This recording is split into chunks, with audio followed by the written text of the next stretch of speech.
Hola amigos, bienvenidos a la lección 6 de Escuela Sabática de este último trimestre del año 2018.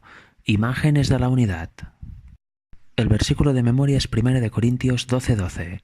Porque así como el cuerpo es uno, y tiene muchos miembros, pero todos los miembros del cuerpo, siendo muchos, son un solo cuerpo, así también Cristo.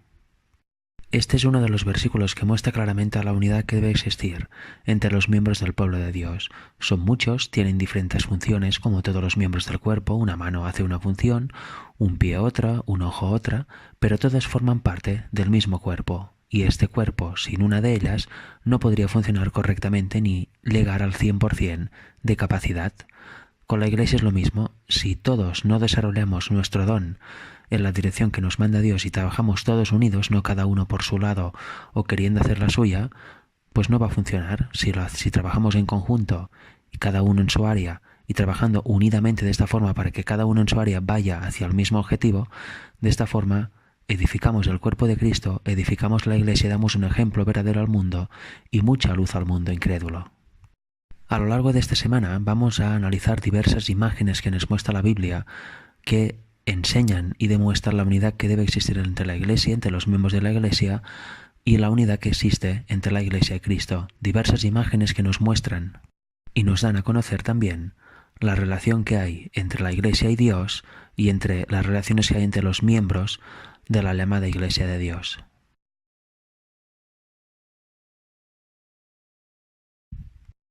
¿De qué forma considera Dios a su pueblo? ¿Cómo lo considera Dios?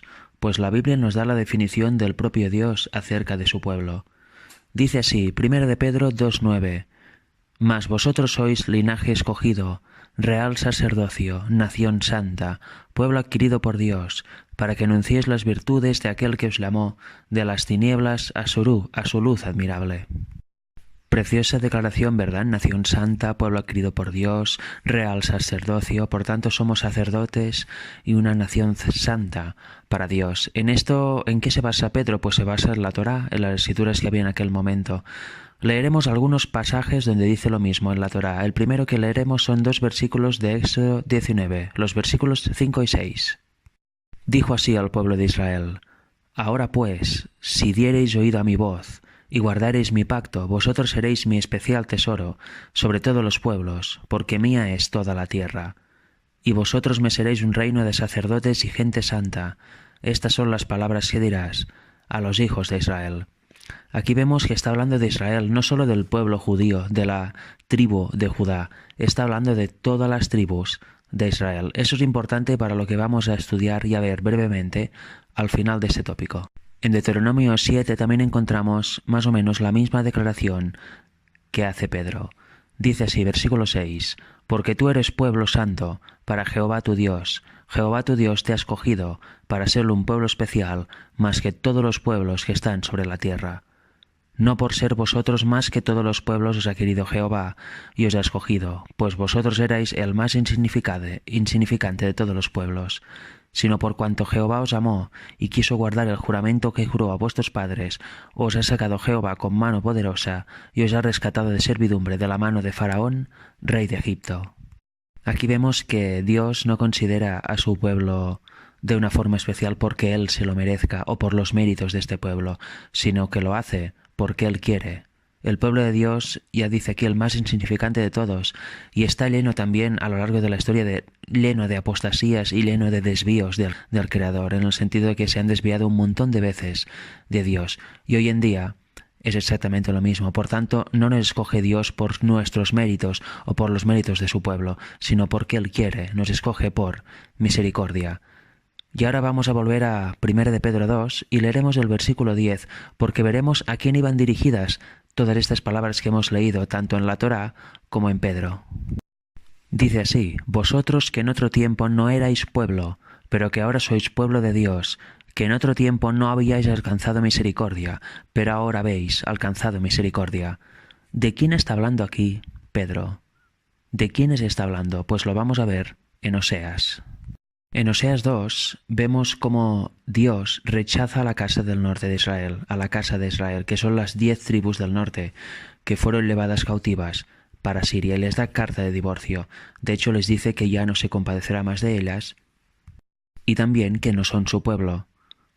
Pero eso no es definitivo porque hay una esperanza, y lo dice el versículo 23 del capítulo 2.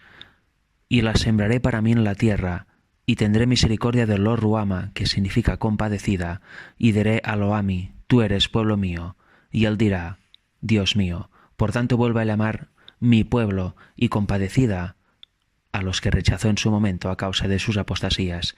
¿Y cómo puede hacer eso? Pues lo hemos visto en otras ocasiones, en otros temas, pero lo hizo, mediante Cristo, mediante nuestro mediador.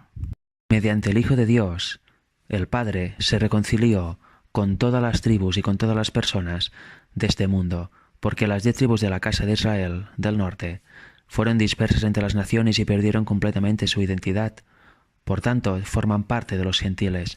Cuando Pedro habla de los que estabais lejos, se refiere a los gentiles. El pueblo judío, la tribu de Judá, se separó por completo de los gentiles y de las demás naciones. No les quiso dar nunca el conocimiento, ni les quiso dar nunca nada relacionado con Dios. Los tenían como bestias salvajes, personas a los cuales mejor ni acercarse.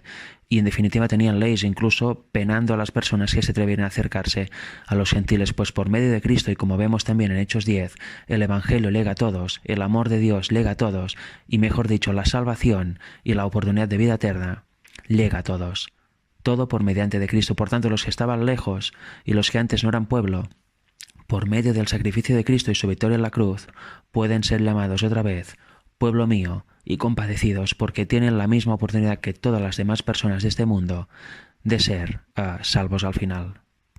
Y ya lo hemos visto. ¿Cómo uno se salva? Pues guardando los mandamientos de Dios y teniendo la fe de Jesucristo. Su sacrificio en la cruz nos dio entrada gratuita para la vida eterna, pero luego llega la santificación, que es el proceso de una vida de entregarse a Dios y seguir sus caminos constantemente. Y de esta forma Él obra en nosotros su querer y su hacer, y ya nuestras obras no son más nuestras, sino que las hace Él en nosotros. Ahí está la clave de la salvación, guardar los mandamientos de Dios de corazón, y queriendo y siendo conscientes de por qué lo hacemos, y teniendo la fe de Cristo, no otra fe ni haciendo nuestro camino.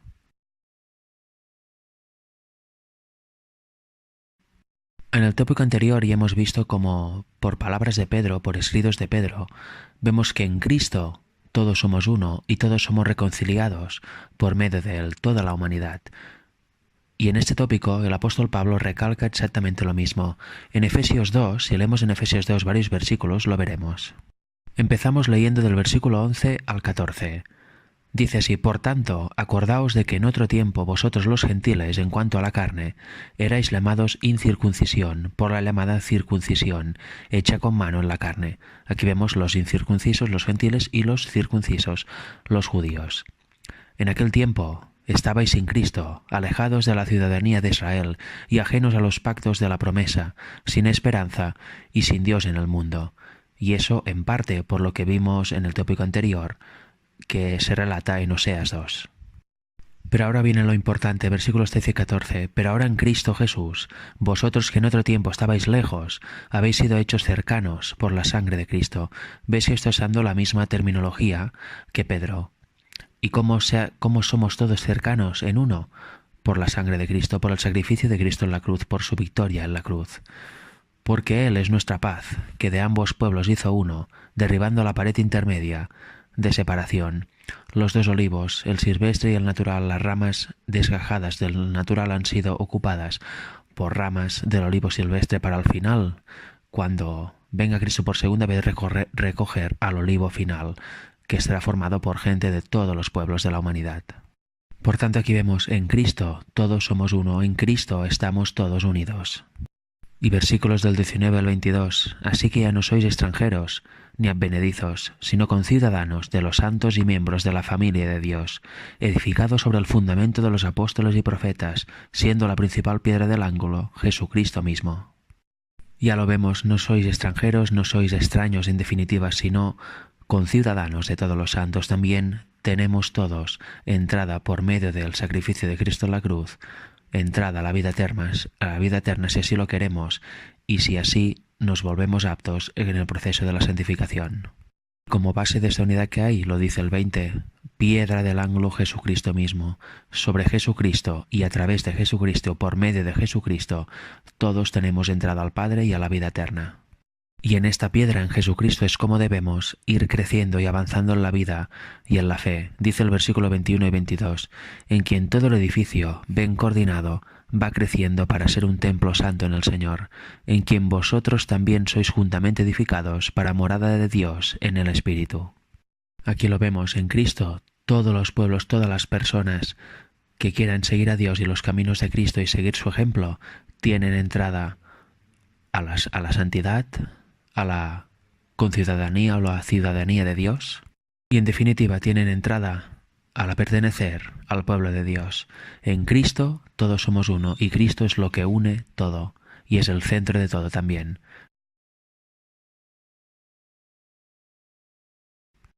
En 1 Corintios 3 encontramos un problema en la iglesia de Corinto, una discusión. Algunos decían que eran de Pablo, otros decían que eran de Apolos, y había esta discusión, había esta idolatría y este peligro en la iglesia de ahí.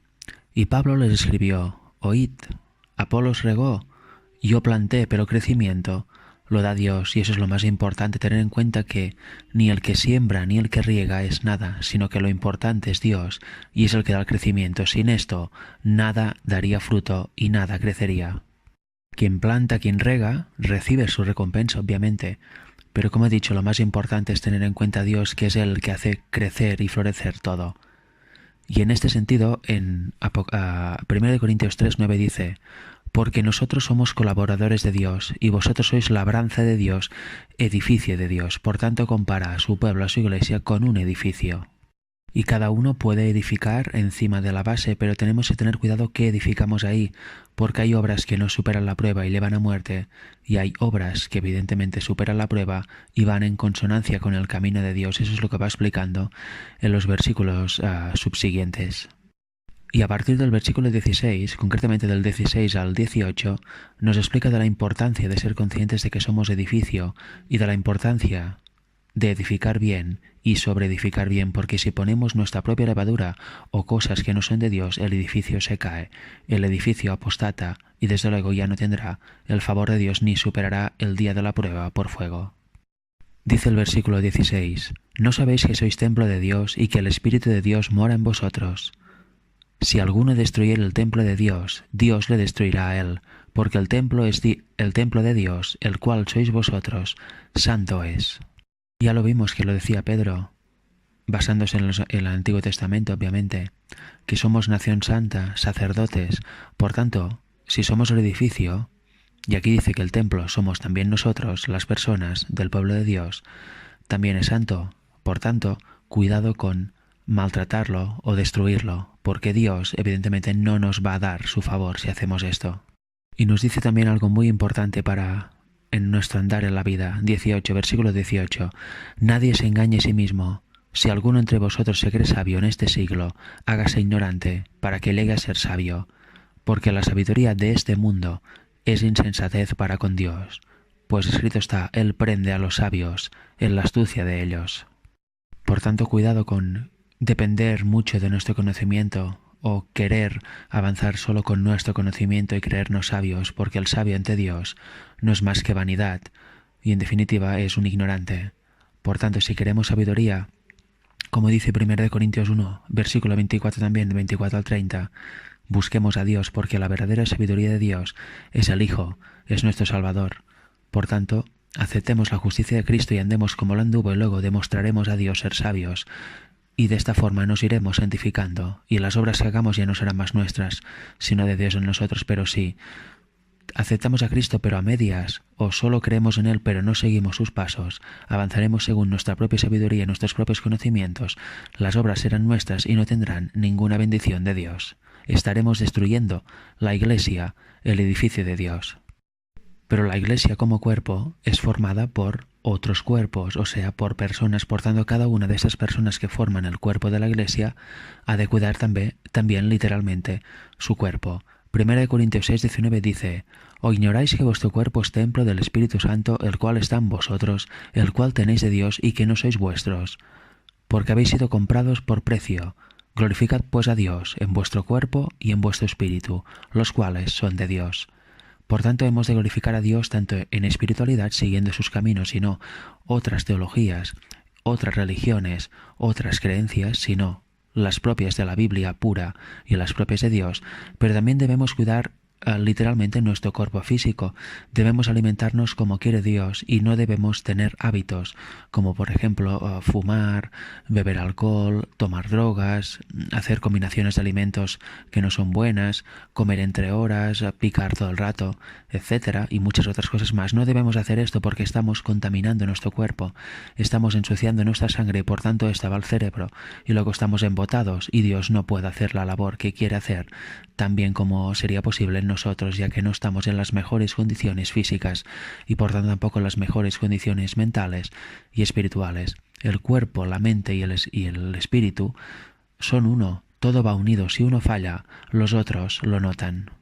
En cambio, si tenemos una buena alimentación, si tenemos un buen cuidado físico de nuestro cuerpo, tanto haciendo deporte como viviendo en un lugar donde haya buen aire, donde haya calidad de vida, respetando las leyes de la naturaleza, las leyes de la nutrición, pues tendremos una mente clara y por ende captaremos mucho mejor a Dios, estudiaremos mucho mejor la Biblia y los escritos del Espíritu de Profecía, los ángeles podrán influir mucho mejor en nosotros y por tanto de esta forma podremos hacer la voluntad de Dios y recibir luz abundante del Padre, porque estaremos limpios, nuestros canales estarán limpios, estaremos despiertos y estaremos preparados y sintonizados con Dios.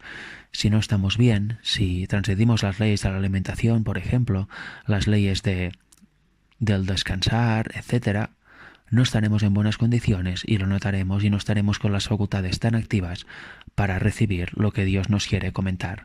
O sea que debemos cuidar la Iglesia, que es el cuerpo de Dios, pero para ello debemos cuidarnos nosotros mismos, porque nosotros somos los que formamos el cuerpo simbólico de la Iglesia. Si las personas que lo formamos estamos mal, la Iglesia va a estar mal. Es así de simple, es una línea recta, por tanto tengamos cuidado con eso y tengámoslo siempre presente. Cuidemos nuestros cuerpos tanto a nivel físico, mental y espiritual y de esta forma la Iglesia crecerá, avanzará y la luz de Dios será derramada sobre ella.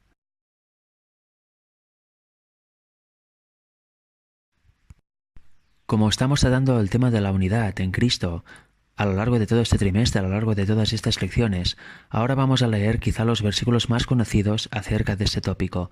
Vamos a leer los versículos del 12 al 26 del capítulo 12 de 1 de Corintios y los vamos a ir comentando.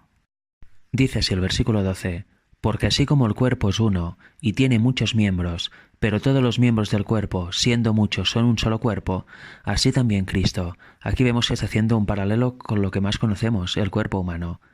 Porque por un solo espíritu fuimos todos bautizados en un cuerpo, sean judíos o griegos, sean esclavos o libres, y a todos se nos dio a beber de un mismo espíritu.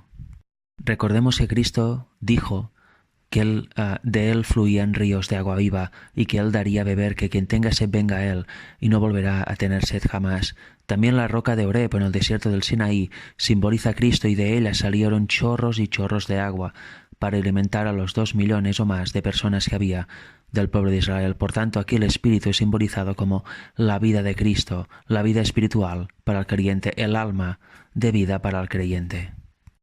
Versículo 14 en adelante. Además, el cuerpo no es un solo miembro, sino muchos. Si dijera el pie, ¿por qué no soy mano? No soy del cuerpo. ¿Por eso no será del cuerpo? Y si dijera la oreja, porque no soy ojo, no soy del cuerpo, por eso no será del cuerpo. Si todo el cuerpo fuese ojo, ¿dónde estaría el oído? Si todo fuese oído, ¿dónde estaría el olfato? Mas ahora Dios ha colocado los miembros, cada uno de ellos, en el cuerpo, como Él quiso. Aquí nos está empezando a hacer notar que cada miembro es igual de importante que el otro, porque si todo fuera ojo, como dice, ¿cómo se oiría y cómo se olfatearía, cómo se tocaría? Si todo fuera oído, ¿cómo se vería, por ejemplo? Por tanto, cada miembro hace su función especial en el cuerpo y cada uno es independiente del otro, pero también coordinada perfectamente con el otro. Sus funciones se interrelacionan y cada una hace que al final el todo, el cuerpo entero, sea perfecto. Y en el cuerpo humano lo vemos perfectamente indicado como está explicando aquí Pablo. Versículo 19. Porque si todos fueran un solo miembro, ¿dónde estaría el cuerpo? Evidentemente, si el cuerpo está formado por los diferentes miembros y solo abriera un miembro, ¿qué es el cuerpo? ¿Dónde está el cuerpo? Estaría totalmente desequilibrado. Pero ahora son muchos los miembros, pero el cuerpo es uno solo. Y efectivamente, está formado por muchos miembros del cuerpo, pero es uno solo, todo perfectamente coordinado y todo con un mismo objetivo. Ni el ojo puede decir a la mano, no te necesito, ni tampoco la cabeza a los pies, no tengo necesidad de vosotros. Antes bien los miembros del cuerpo, que parecen más débiles, son los más necesarios. Y a aquellos del cuerpo que nos parecen menos dignos, a estos vestimos más dignamente, y los que en nosotros son menos decorosos se tratan con más decoro. Porque los que en nosotros son más decorosos no tienen necesidad, pero Dios ordenó el cuerpo, dando más abundante honor al que le faltaba, para que no haya desaveniencia en el cuerpo, sino que los miembros todos se preocupen los unos por los otros, de manera que si un miembro padece, todos los miembros se duelen con él, y si un miembro recibe honra, todos los miembros con él se gozan. Y en eso consiste el amor de Dios y el amor de Cristo a su Iglesia, y el amor que debemos manifestar nosotros, entre los hermanos. El más débil es el que tiene más necesidad, y quizá el más necesario. No podemos pretender destacar sobre los demás y discriminar a los más débiles. Todos somos igual de importantes y debemos ayudarnos los unos a los otros. El amor de Cristo y la grandeza de uno se ve cuando ayuda al más débil y está pendiente del más débil. Cuando se dejan a los débiles de lado y solo nos preocupamos por los fuertes, eso no tiene nada de cristiano. Dice el versículo 27 para finalizar, vosotros, pues, sois el cuerpo de Cristo y miembros cada uno en particular. Aquí está la clave. Todos unidos formamos la Iglesia, formamos el cuerpo de Cristo, que ha de ir siempre en la misma dirección, ha de haber unidad completa entre todos los miembros, ha de haber, como vimos en otras lecciones, una misma fe, un mismo bautismo y un mismo Señor. Si cada uno tiene sus creencias, si cada uno interpreta lo que quiere en la Biblia, si cada uno decide creer lo que quiere, así no se irá a ningún bien, a ninguna dirección correcta. Debemos cerciorarnos de todo lo que dice la Biblia y comprobarlo con un escrito está, porque evidentemente con todas las doctrinas y apostasías que se han ido introduciendo en el cristianismo desde su nacimiento, debemos volver a las raíces para asegurarnos de qué es lo que dice la Biblia. Muchas doctrinas de hoy, muchas tendencias de hoy, que se dan por válidas y se dan por buenas y son mayoritarias, no son más que herejías y puras falsedades. Por tanto, nosotros como miembros en particular, porque cada uno de nosotros son miembros del cuerpo de la Iglesia, debemos estudiar y debemos ver con la ayuda de Dios si una cosa es verdad o no lo es, y después explicarlo a los hermanos y a las hermanas. Y los que sean sinceros van a reaccionar, los que no van a seguir pensando que están edificando el cuerpo de Cristo cuando están siendo miembros apóstatas y están edificando un cuerpo que para nada es el de Cristo ni tiene la bendición de Dios. Por tanto, asegurémonos de estar en lo correcto y de esta forma formar realmente un cuerpo puro, una iglesia que esté en los principios de la fe, los principios bíblicos, y de esta forma preparar el camino para que venga Cristo por segunda vez. Todo movimiento levantado por Dios, como vemos en toda la historia del pueblo de Israel y también estamos viendo en el cristianismo, se ha ido deteriorando porque se han permitido por desgracia la entrada de lobos rapaces, herejías, doctrinas falsas, adoraciones falsas, y debemos revertir todo esto yendo cada uno como miembro a la Biblia, pidiendo sabiduría y luz a Dios, y de esta forma volver a la pureza bíblica y al verdadero conocimiento de Dios. Si no, estaremos siempre en caminos de error, caminos de muerte, y nos preguntaremos por qué la Iglesia no crece o por qué no hay avances significativos en la obra.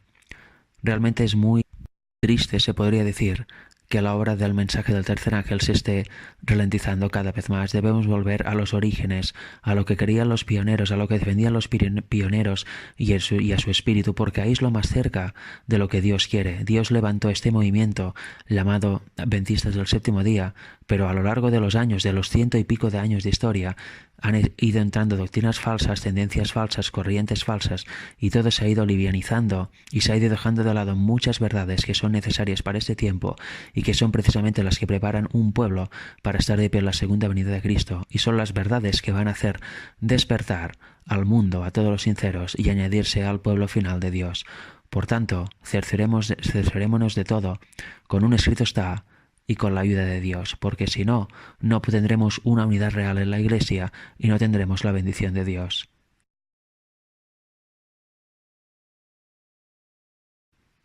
En el capítulo 10 de Juan encontramos una interesante parábola que Jesús explica a las personas.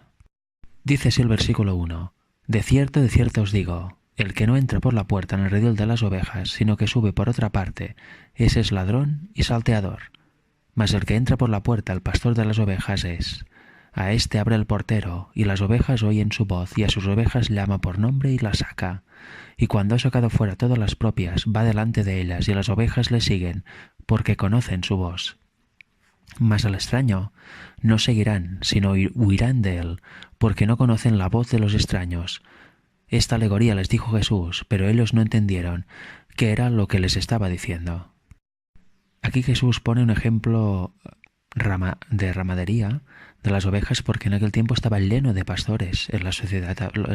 El ser pastor era muy normal y había animales en las ciudades y muchas personas tenían animales. Por tanto, a través de esta alegoría podría explicar grandes verdades a sus oyentes. Aun y así, hablando de que el pastor entra por la puerta y que el salteador salta la valla, las personas no entendieron y ahora se los tiene que explicar. Versículo 7. Volvió pues Jesús a decirles: de cierto os digo, yo soy la puerta de las ovejas. Todos los que antes de mí vinieron, ladrones son y salteadores, pero no los oyeron las ovejas. Yo soy la puerta, el que por mí entrare, será salvo, y entrará y saldrá, y hallará pastos. Aquí lo está diciendo claro, Él es la puerta. En otros lugares dice que es el camino. También a través de Jesús es como encontramos pastos, es como encontramos la tierra nueva y la salvación. Y por tanto todos los que vinieron antes haciéndose pasar por el Cristo son falsos. Y todos los que vinieron después haciéndose pasar por el Cristo y los que vendrán diciendo que son Jesús también son falsos.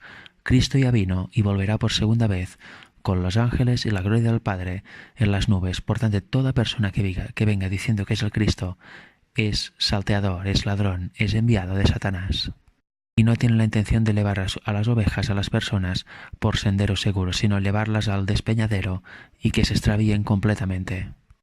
Dice el versículo 10 y 11, el ladrón no viene sino para hurtar y matar y destruir. Yo he venido para que tengan vida y para que la tengan en abundancia. Yo soy el buen pastor. El buen pastor su vida da por las ovejas. Y aquí está diciendo lo que iba a hacer.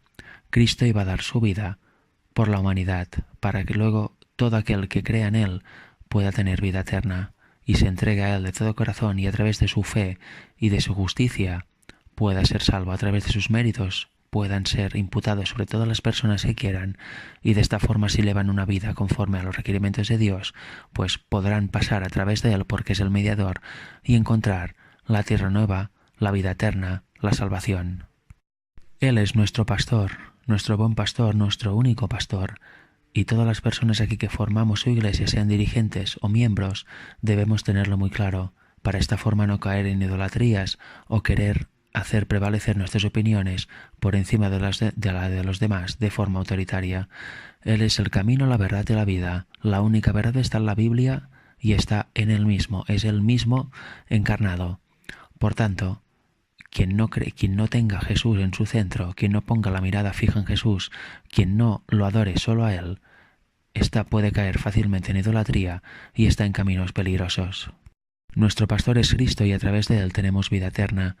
Como en el símil, digamos literal, la humanidad, los pastores cuidaban de sus ovejas, las ovejas inocentes y dóciles seguían siempre los caminos del pastor, y cuando les abría la puerta salían a los pastos, y cuando les llegaba la noche las encerraba, entraban tranquilamente, sabiendo que encontrarían seguridad y paz durante la noche, lejos de los depredadores que pudieran haber en los pastos o en los desiertos. Jesús es nuestro protector y siempre entrará por la puerta, nunca intentará entrar por detrás o intentará saltar la valla, robando así a las ovejas. Esto lo hacen los pastores y las personas que son lobos rapaces enviados por Satanás. De estos ha habido muchos, hay muchos y habrá muchos. Debemos estar siempre alerta para reconocer la voz de Cristo nuestro pastor y no hacer caso a cantos de sirena que provengan de otras voces que dicen venir también de Cristo, pero que para nada lo son, sino que son directas del diablo. Para terminar la semana vamos a leer unos párrafos de un capítulo del libro El deseado de todas las gentes de Elena White, en concreto el capítulo 52, El divino pastor. Empezaremos leyendo en la página 446.2. Dice así: no es el temor al castigo o la esperanza de la recompensa eterna lo que induce a los discípulos de Cristo a seguirle. Contemplan el amor incomparable del Salvador, revelado en su peregrinación en la tierra, desde el pesebre de Belén hasta la cruz del Calvario, y la visión del Salvador atrae, enternece y subyuga el alma. El amor se despierta en el corazón de los que lo contemplan. Ellos oyen su voz y le siguen. Aquí vemos el primer punto. El verdadero pueblo de Dios, las verdaderas ovejas de Dios, no siguen por miedo, por temor o por deseos egoístas, sino que siguen por puro amor. Reconocen al Salvador, reconocen todo lo que hizo y oyen su voz porque están prestos a oírla y a seguirle. Y todo eso lo mueve el amor, no lo mueve ningún deseo egoísta, ni ningún miedo, ningún temor. Este pastor, el cual es Cristo, ascendió al cielo y ahora no está en nuestra presencia, no está físicamente aquí, pero aún sigue entre nosotros. Si leemos ahora la página 446, párrafo 4 del mismo capítulo, dice: aunque ascendió a la presencia de Dios y comparte el trono del universo, Jesús no ha perdido nada de su naturaleza compasiva. Hoy el mismo tierno y simpatizante corazón está abierto a todos los pesares de la humanidad. Hoy las manos que fueron horadadas se extienden para bendecir abundantemente a su pueblo que está en el mundo. No perecerán para siempre, ni nada les arrebatará de mi mano. El alma que se ha entregado a Cristo es más preciosa a sus ojos que el mundo entero. Cristo en el cielo está intercediendo por nosotros y aún sigue ocupándose de nosotros, dándonos su ayuda, dándonos su compasión, dándonos su misericordia. Nos sigue alentando el alma. Dice: el Salvador habría pasado por la agonía del Calvario para que uno solo pudiera salvarse en su reino. Nunca abandona a un alma por la cual murió, a menos que sus seguidores escojan abandonarle. Él lo sostendrá siempre. ¿Os dais cuenta de lo que dice aquí? Aunque solo uno se salvara, Él hubiera venido y hubiera muerto por este uno. Eso es amor ágape, el inmenso amor que tiene el Hijo por nosotros y el inmenso amor que tiene el Padre por su Hijo y por nosotros.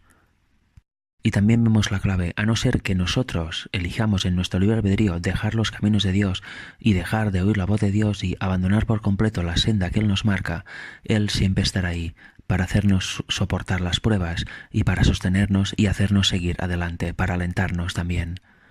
En esta línea va el siguiente párrafo, en la página 446, la misma, párrafo 5. Dice: en todas nuestras pruebas tenemos un ayudador que nunca nos falta. Él no nos deja solos para que luchemos con la tentación, batallemos contra el mal y seamos finalmente aplastados por las cargas y tristezas. Ya lo vemos, cuando estamos en tentación, Cristo nos da la salida, nuestro ayudador.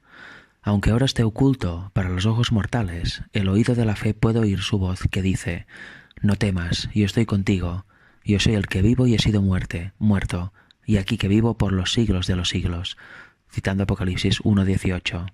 He soportado vuestras tristezas, experimentado vuestras luchas y he hecho frente a vuestras tentaciones.